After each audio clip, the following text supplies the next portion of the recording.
आदाब नाजरीन, खबरनामे में आपका इस्तकबाल है। मैं हूं आपके साथ रेशमा। आइए नजर डालते हैं इस वक्त की हेडलाइंस पर। वजीर आजम नरेंद्र मोदी और इंडोनेशिया के सदर प्रबोवो सुबियांतो के दरमियान हुई नुमाइंदा वक्त सतह की बातचीत। सेहत, दिफा समेत मुतादिद शोबों में दो तरफा ताउन को फरोग देने पर हुआ इत्तफाक।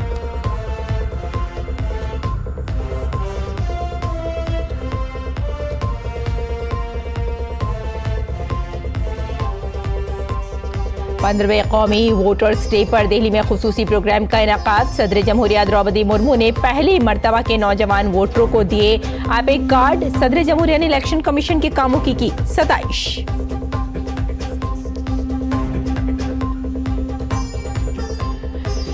यौम जमहूरिया के मौके पर वाइब्रेंट विलेज प्रोग्राम के तहत गांव से आए हुए खास मेहमानों के साथ मरकजी वजीर दाखिला अहमद शाह ने की बातचीत। कहा, गांव और दिल्ली के दरमियान दिल की दूरी खत्म करना है प्रोग्राम का मकसद।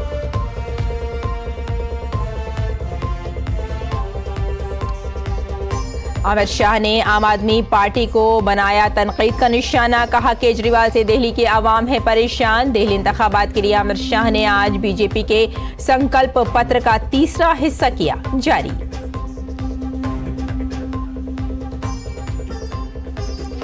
और हमास ने यरगमाल बनाई गई 4 इस्राएली खातून फौजियों को किया रिहा। मकवी फौजियों को रेड क्रॉस की बैनुल-अक़वामी कमेटी के हवाले किया। इस्राएल हमास से वाबस्ता 200 अफराद को करेगा रिहा।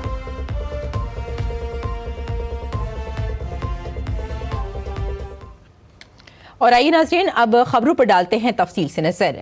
भारत और इंडोनेशिया के दरमियान आज कई अहम उमूर पर इत्तफाक राय हुआ। नई दिल्ली के हैदराबाद हाउस में दोनों ममालिक के दरमियान बातचीत के बाद मुख्तलिफ मुफाहिमतनामों और मुआहदों का तबादला किया गया।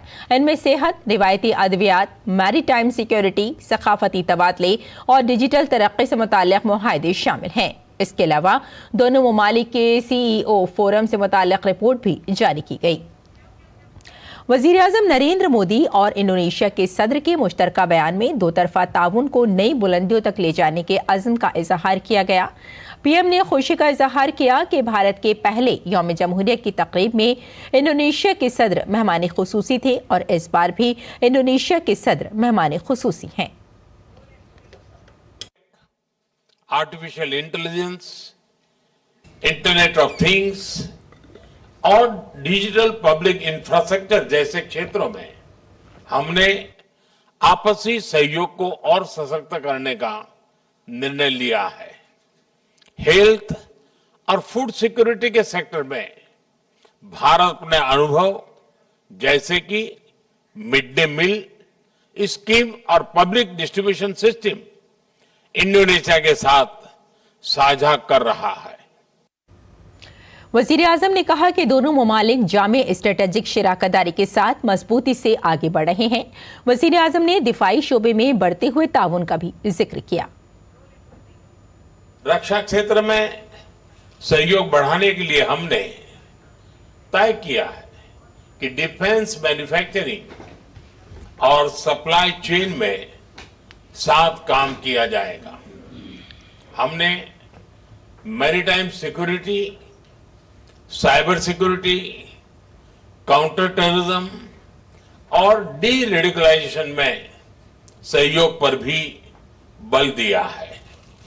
आज मैरीटाइम सेफ्टी और सिक्योरिटी में हुए समझौते से crime prevention, search and rescue और कैपेसिटी बिल्डिंग में हमारा सहयोग और मजबूत होगा।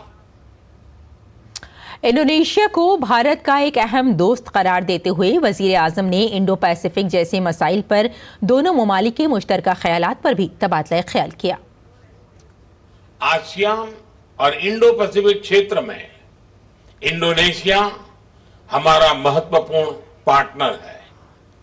इस पूरे क्षेत्र में शांति, सुरक्षा, समृद्धि और रूल बेस्ड ऑर्डर को बनाए रखने के लिए हम दोनों प्रतिबद्ध हैं। हम सहमत हैं कि अंतर्राष्ट्रीय कानूनों के अनुरूप फ्रीडम ऑफ नेविगेशन सुनिश्चित होना चाहिए।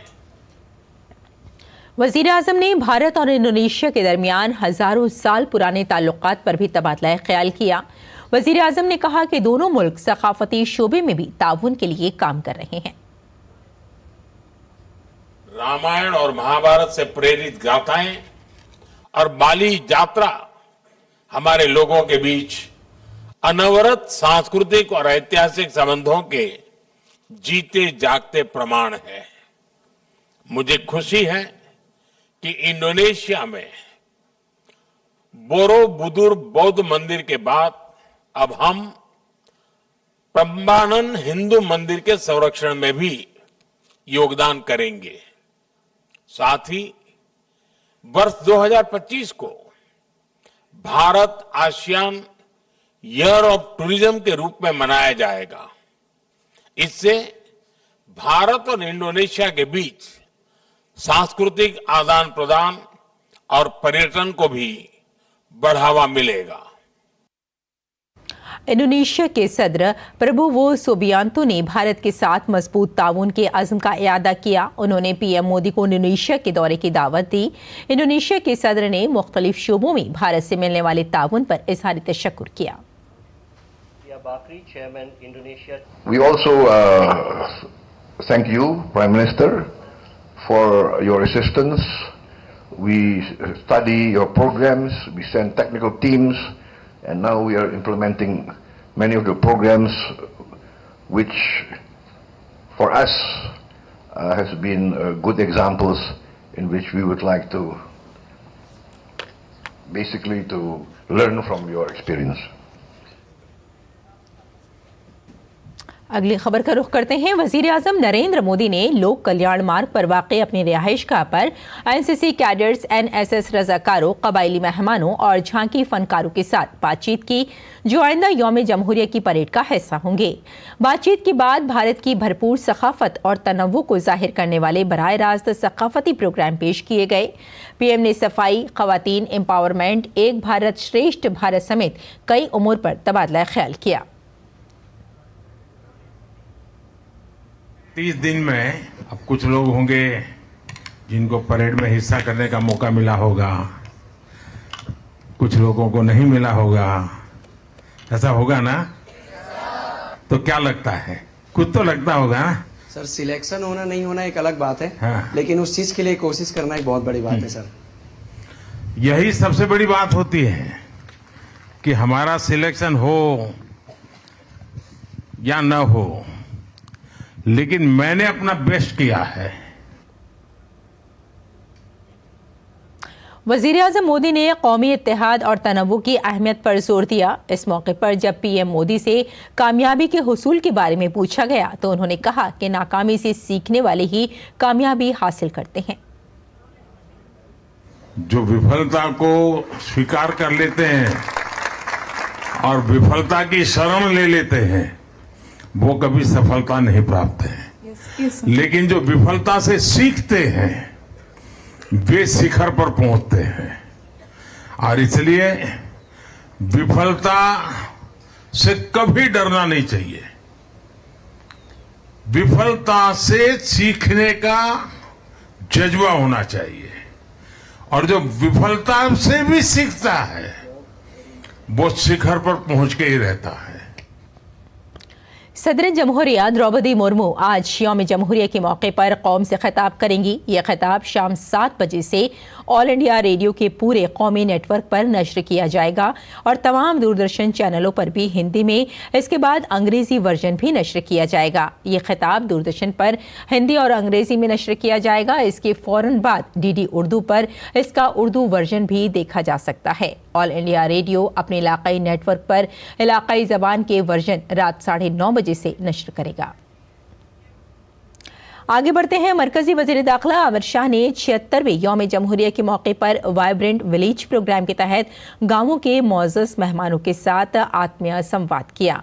इस तकरीब का एहतमाम वजारत दाखिला के बॉर्डर मैनेजमेंट डिवीजन ने किया था। इस मौके पर वजीर दाखिला ने लद्दाख, हिमाचल प्रदेश, उत्तराखंड, सिक्किम और अरुणाचल प्रदेश से सेल्फ हेल्प ग्रुप चलाने वाली खवातीन को एजाज से नवाजा। इस मौके पर अमित शाह ने कहा कि वाइब्रेंट विलेज प्रोग्राम हमारे नुक्ताए नज़र में तब्दीली दिल्ली की शुरुआत है। उन्होंने कहा कि ये गांवों और दिल्ली के दरमियान फासले खत्म करने का प्रोग्राम है। वाइब्रेंट विलेज प्रोग्राम के डिटेल में जाएंगे तो सड़कें भी बनेगी, दूरसंचार की दूरी भी समाप्त हो जाएगी। सड़कें बनेगी तो भौतिक दूरी भी समाप्त हो जाएगी और कहीं रेल, कहीं रोड, कहीं नजदीक में एयर की कनेक्टिविटी भी होगी। परंतु सबसे बड़ी बात है कि आपके गांव और दिल्ली के बीच में दिल की जो दूरी है वो दिल की दूरी समाप्त करने का एक कार्यक्रम है, मन की दूरी समाप्त करने का। ये बदले हुए दृष्टिकोण का परिचायक। देश के विकास की बात कोई नई नहीं है। 75 साल से देश के विकास की बात होती भी रही है, इसके लिए काम भी होता है। मगर 2014 से एक प्रकार से सर्वस्पर्शीय, सर्वसमावेशी देश के विकास की परिकल्पना अस्तित्व में आई। देश का विकास इस तरह से हो कि जो देश के हर नागरिक को स्पर्श करे और देश का विकास इस तरह से हो जो देश के हर क्षेत्र को स्पर्श करे। तो सर्वस्पर्शीय, सर्वसमावेशक विकास की शुरुआत नरेंद्र मोदी जी के प्रधानमंत्री बनने के बाद आई। मरकजी वजीर सेहत जेपी नड्डा ने वाइब्रेंट विलेज प्रोग्राम के लिए दिल्ली आने वाले मेहमानों से बातचीत की। इस मौके पर उन्होंने कहा कि वजीर आजम नरेंद्र मोदी ने मुल्क के दूर दराज इलाकों में रहने वाले लोगों की बेहतरी के लिए काबिल सताइश काम किया है। आज वजीर आजम नरेंद्र मोदी की सोच का नतीजा है कि अब हम मुल्क के आखिरी गांव को मुल्क का पहला गांव कह रहे हैं। हमें प्रधानमंत्री जी की सोच, जिस तरीके से उन्होंने देश को एकीकृत करने के साथ साथ मजबूत बनाने के साथ साथ हर छोटी पहलुओं पर ध्यान रखा, और उसी सोच का नतीजा है कि जो आम भाषा में हम कहते थे देश का अंतिम गांव, आज वह भाषा बदल गई है और हम आज उसको देश का पहला गांव कहते हैं। यह परिवर्तन आया है, इसको हमको समझना चाहिए। और वाइब्रेंट विलेज को किस तरीके से वाइब्रेंट किया जाए, ये सिर्फ शब्द न रह जाए, इसको आकार दिया जाए और इसको रूप दिया जाए, उसके लिए बहुत प्रयास प्रधानमंत्री मोदी जी ने बारीकियों से सारी चीजों को देख करके उसको करने का, उसको आगे बढ़ाया है। दूरदर्शन ने 26 जनवरी को यौम जमहूरिया परेड की तकरीब के बराह रास्त टेलीकास्ट के लिए खुसूसी तैयारियां की हैं। 4K फॉर्मेट में प्रोग्राम की कवरेज के लिए 50 से ज्यादा कैमरे तैनात किए गए हैं। इस मौके पर डीडी न्यूज की डायरेक्टर जनरल प्रिया कुमार ने भी सूरत हाल का जायजा लिया। और देखिए हमारे नामानिगार विशाल बैरिस्टो की ये रिपोर्ट।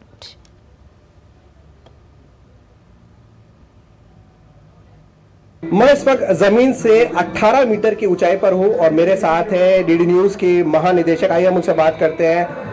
मैम, स्पेशल अरेंजमेंट्स किए गए इस बार और क्या क्या खास तैयारी है?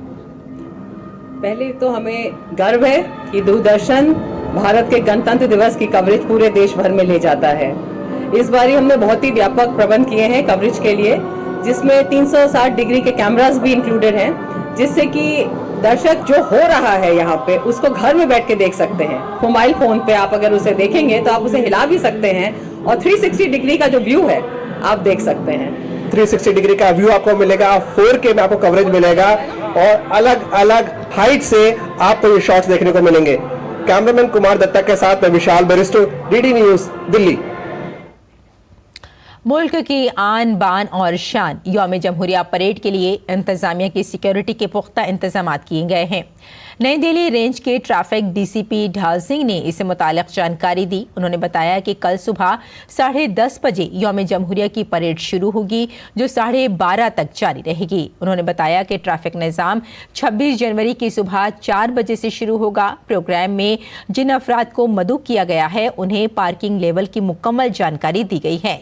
इसके साथ ही दिल्ली के बॉर्डर इलाकों में आज रात 9 बजे से पाबंदियां शुरू हो जाएंगी। दिल्ली में कमर्शियल गाड़ियों का रुख तब्दील तब्दील कर दिया जाएगा। सिर्फ जरूरी गाड़ियों को ही दाखिले की इजाजत दी जाएगी। कल सुबह जैसे 10:30 से परेड स्टार्ट होगी और जो 12:30 तक परेड चलेगी। इसके रिगार्डिंग हमारा बंदोबस्त ट्रैफिक का सुबह 4 बजे से रहेगा। पार्किंग की अगर मैं बात करूं तो जिन लोगों को आमंत्रण पत्र दिए गए हैं उन्हें पार्किंग लेवल्स भी दिए गए हैं। तो पार्किंग लेवल्स की अगर मैं बात करूं तो पार्किंग नंबर 1 उद्योग भवन के पीछे, 2 निर्माण भवन के पीछे, 2A, 2B, 2C निर्माण भवन और उद्योग भवन के अंदर है।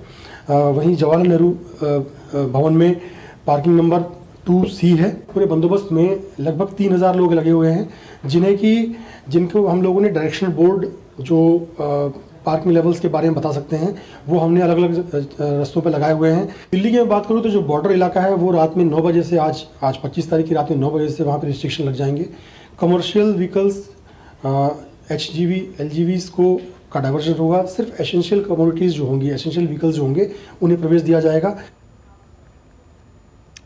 और मुल्क भर में आज 15वां कौमी वोटर्स डे मनाया जा रहा है। इस मौके पर सदर द्रौपदी मुर्मू ने दिल्ली में इलेक्शन कमीशन ऑफ इंडिया की तरफ से मुनक़िदा प्रोग्राम में शिरकत की। इस मौके पर मरकजी वजीर कानून और इंसाफ Arjun Ram Meghwal, chief election commissioner और इलेक्शन कमिश्नर भी मौजूद थे। तकरीब में मुख्तलिफ ममालिक से इंतखाबी इंतजामी इदारों के नुमाइंदों और सरबराहान ने शिरकत की। सदर ने पहली बार वोट देने वाले नौजवानों को एपिक कार्ड दिए। Chief election commissioner Rajiv Kumar के जरिए सदर जमहूरिया को इंडिया वोट 2024 इस सागा ऑफ डेमोक्रेसी उन्वान वाली ECI कॉफी टेबल बुक की पहली कॉपी सदर जमहूरिया को पेश की गई। कमीशन ने सदर को एक किताबचा बैलेट पर भी भरोसा, भारत के 2024 के इंतखाबात को तश्कील देने वाली इंसानी कहानियां भी पेश की। ये किताब इंसानी दिलचस्पी की कहानियों का एक मजमुआ है जो इन इंतखाबात को मुख्तलिफ बनाती है। CEO जम्मू कश्मीर, झारखंड और महाराष्ट्र को बेहतर इंतखाबी इंतजाम के लिए नवाजा गया। इलेक्ट्रॉनिक मीडिया के लिए ECI मीडिया अवार्ड्स और दूरदर्शन को दिया गया। और सदर मुमलिकत ने 60% से जायद पोलिंग पर इलेक्शन कमीशन को मुबारकबाद दी। 2024 के लोकसभा चुनाव को संपन्न कराने में पूरे देश में 10 लाख से अधिक पोलिंग स्टेशन और सुरक्षा कर्मियों, पोलिंग ऑफिसर्स तथा कर्मचारियों सहित लगभग 1.5 करोड़ लोगों ने सक्रिय भागीदारी निभाई है। इस चुनाव में लगभग 65 करोड़ मतदाताओं ने अपने मताधिकार का प्रयोग किया है। इस संख्या की विशालता का अनुमान इस तथ्य से लगाया जा सकता है कि यूरोपियन यूनियन के 27 देशों की कुल आबादी लगभग 44 करोड़ है। इसी लोकतंत्र की प्रभावशाली झलक चुनाव में देखने को मिलती है।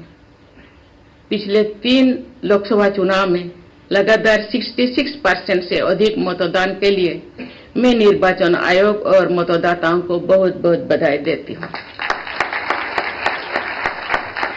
इन चुनाव में महिलाओं की बढ़ती हुई भागीदारी हमारे समाज और देश के समग्र विकास का महत्वपूर्ण संकेत है। मुझे ये जानकर बहुत प्रसन्नता हुई है कि निर्वाचन आयोग ने 85 वर्ष से अधिक आयु के वयोवृद्ध मतदाताओं, दिव्यांग मतदाताओं तथा सुदूर क्षेत्रों में बसे जनजातीय मतदाताओं के लिए मतदान प्रक्रिया को सुगम बनाने हेतु विशेष प्रयास किए हैं। इलेक्शन कमीशन ऑफ इंडिया ने नई दिल्ली में 23 और 24 जनवरी को 2 रोज़ा आलमी इलेक्शन मैनेजमेंट कॉन्फ्रेंस का इनेकाद किया। कॉन्फ्रेंस का मकसद दुनिया भर में इंतखाबी इंतजामी इदारों को इंतखाबी इंतजाम में दरपेश चैलेंजेस और मौक़े पर बातचीत के लिए एक प्लेटफॉर्म मुहैया करना था। कॉन्फ्रेंस में भूटान, नेपाल, मॉरिशस, रूस, इंडोनेशिया और ट्यूनिस समेत 13 ममालिक के 30 से जायद मंदूबीन के साथ साथ बैनुल-अक़वामी तंजीमों के नुमाइंदों, सफ़ीरों और हाई कमिश्नरों ने शिरकत की। कॉन्फ्रेंस के बाद दिल्ली एलामिया पर इत्तेफाक हुआ। DT न्यूज़ के नुमाइंदे ऋषि कुमार ने chief election commissioner Rajiv Kumar से कॉन्फ्रेंस की अहमियत और दीगर मसाइल पर बात की। हमारे साथ इस समय मुख्य चुनाव आयुक्त राजीव कुमार जी है। सर, बड़े विस्तार से बहुत सारे मुद्दों पर चर्चा हुई और एक दिल्ली डिक्लेरेशन भी इसमें जारी हुआ है। सबसे पहले बताएं कि इस डिक्लेरेशन में क्या ऐसी बिंदु रहे जिस पर सहमति बनी? 2 दिन चर्चा हुई पूरी। 2024 में करीब करीब 70 से ज्यादा देशों में चुनाव हुए, तो बहुत बड़ा लर्निंग का एक मौका था ये। कि हम जो अच्छी चीजें हैं उनसे सीखें और जो चुनौतियां हैं उनके लिए तैयार हो जाएं। तो कहते हैं करीब करीब 3 से 4 बिलियन लोगों ने वोट दिया इस समय इन चुनावों में, बहुत बड़ी संख्या, आधी से ज्यादा आबादी के लोग की इस साल में वोट की। तो बड़ा एप्रोप्रिएट मौका था कि उस पर हम ये कॉन्फ्रेंस करें और हमें खुशी है कि हम ये कर पाए। उसमें ये भी कहा कि सोशल मीडिया को डील करने के लिए एक वर्किंग ग्रुप बनाएंगे ताकि जैसे जैसे टेक्नोलॉजी डेवलप हो, जैसे जैसे इवॉल्व हो, वैसे वैसे हम भी रिस्पॉन्स करने के लिए इवॉल्व हो। वोटर्स का, पॉलिटिकल पार्टी का जो बोलने का स्पेस है उसको कम ना किया जाए, लेकिन जो उसको मिसयूज करके झूठ बोलते हैं उन पर भी रोक लगाई जाए। वो कैसे लगाई जाए ये ग्रुप करता रहेगा। दोनों ये अच्छे डिक्लेरेशन में पार्ट है। तो टेक्नोलॉजी का यूज और उसके खतरे दोनों को किस तरीके से आप देख रहे हैं? वोटिंग के जैसे मैंने पहले कहा, इलेक्टरल रोल में सब शामिल हों और जो शामिल है वही पोलिंग पे आए। ये बेसिक ड्यूटी है सभी चुनाव आयोगों की। इसमें बहुत सारी कंट्रीज ने डिजिटल ऑथेंटिफिकेशन, बायोमेट्रिक ऑथेंटिफिकेशन का प्रोसेस चालू किया है कि वो बायोमेट्रिक्स अपने अपने यहाँ लगाने वाले हैं या लगाते हैं। तो उससे इंपर्सोनेशन का खतरा खत्म हो जाता है और जो बहुत सारा स्लिप्स बांटना और ये सब चीज हम करते हैं वो भी उनको ऑटोमेटिक मिल जाती है। तो इंडिया में भी ये प्रोसेस शुरू हुआ है। अभी आधार सीडिंग हो रही है, तो लॉ बना, उसके लिए कानून बना। तो दोनों चीज में जो इंपर्सोनेशन ना हो, लेकिन साथ ही साथ प्राइवेसी भी वोटर की पूरी सुरक्षित रहे, ये दोनों को मिला के हर देश अपने अपने कानून और अपने अपने माहौल और अपनी अपनी पॉलिटिकल कंसेंसस के हिसाब से आगे बढ़ रहा है। बट फ्यूचर में टेक्नोलॉजी का यूज हर क्षेत्र में बढ़ता ही चला जाएगा। तो हमने बात की राजीव कुमार जी से, जिनका कहना है कि जो टेक्नोलॉजी का जो यूज है और उसके खतरे हैं, इन दोनों से मिला जुला एक रूप आगे बढ़ाना है और तमाम देशों ने इस बात पर सहमति भी दी है। कैमरामैन केला के साथ Rishi Kumar, DD News, Delhi. BJP के सीनियर रहनुमा अमित शाह ने दिल्ली असेंबली इंतखाबात के लिए इंतखाबी मंशूर का तीसरा हिस्सा जारी कर दिया है। पहले 2 हिस्सों की तरह तीसरे हिस्से में भी कई बड़े ऐलानात किए गए हैं। कहा गया है कि दिल्ली के नौजवानों को 50,000 सरकारी नौकरियां, 20 लाख रोजगार और खुद रोजगार के मौके फराहम किए जाएंगे। अजीम महाभारत कॉरिडोर तैयार किया जाएगा और यमुना रिवर फ्रंट को तरक्की दी जाएगी। साथ ही ये ऐलान किया गया है कि 13,000 बसों को ई बसों में तब्दील किया जाएगा। कैग वर्कर्स को 10 लाख रुपए का इंश्योरेंस, 5 लाख रुपए का एक्सीडेंट इंश्योरेंस दिया जाएगा और 1700 कॉलोनियों के लोगों को मिल्कियत के हुकूक के साथ जायदाद बेचना, खरीदना और मुनहदिम करने का हक देने का ऐलान किया गया है। इसके अलावा मंशूर में 13,000 सेलशुदा दुकानें खोलने, 20,000 करोड़ की सरमायाकारी के जरिए एक मजबूत पब्लिक नेटवर्क और यूनानी वर्कर्स वेलफेयर बोर्ड के कयाम की बात भी कही गई है। मंशूर जारी करते हुए मरकजी वजीर दाखिला अमित शाह ने कहा कि ये महज वादे नहीं हैं। उन्होंने साबिक वजीर आला अरविंद केजरीवाल को भी निशाना बनाया और कहा कि 5 साल में हम दिल्ली के तमाम मसाइल खत्म कर देंगे। हमने जनता के वादे पूरे न करने वाली सरकारें भी देखी हैं, जनता के वादे पूरे कर कर विश्वास अर्जित कर कर चुन के आने वाली भी सरकारें देखी हैं और असमर्थता घोषित करती हुई भी सरकारें देखी हैं। मगर एक ऐसी सरकार श्री केजरीवाल दिल्ली में चला रहे हैं जो वादे करते हैं, पूरे नहीं करते हैं और फिर से झूठ के एक बहुत बड़े पुलिंदे के साथ, भोले से चेहरे के साथ जनता के सामने उपस्थित होते हैं। मेरे राजनीतिक जीवन में मैंने इस प्रकार से सफाई से झूठ बोलने वाला व्यक्ति मेरे जीवन में नहीं देखा है। उत्तर प्रदेश के वजीर आला योगी आदित्यनाथ महाकुंभ नगर का मुआयना करने के लिए प्रयागराज पहुंचे हैं। इस दौरान वजीर आला ने अखिल भारतीय वार्षिक उदत भेष 12 पंथ योगी महासभा में हिस्सा लिया। वजीर आला ने मौनी अमावस्या की तैयारियों का भी जायजा लिया। इस दौरान वजीर आला ने कहा कि हम सब खुशकिस्मत हैं कि हमें महाकुंभ 2025 देखने का मौका मिला है। साथ ही वजीर आला ने वजीर आजम नरेंद्र मोदी का भी शुक्रिया अदा किया। हमास ने यरगमाल बनाए गए 4 इस्राएली खवातीन फौजियों को रिहा कर दिया है। हमास की जानिब से तमाम यरगमालियों को रेड क्रॉस की इंटरनेशनल कमेटी के हवाले किया गया था। दर हकीकत हमास ने यह फैसला जंगबंदी मुआहदे के तहत किया गया है, जिसमें दोनों तरफ से यरगमाल बनाए गए लोगों को रिहा करने का बाहमी मुआहदा हुआ था। रिहा किए गए तमाम यरगमालियों को हमास ने 7 अक्टूबर 2023 से रखा हुआ था। ताहम इस रिहाई के बदले इसराइल हमास से ताल्लुक़ रखने वाले तकरीबन 200 कैदियों को भी रिहा करेगा। हाल ही में हमास ने 90 फ़लस्तीनी कैदियों की रिहाई के बदले 3 इस्राएली शहरियों को रिहा किया था। तो नाज़रीन, खबरनामे में फिलहाल इतना ही। इजाज़त दें। आदाब।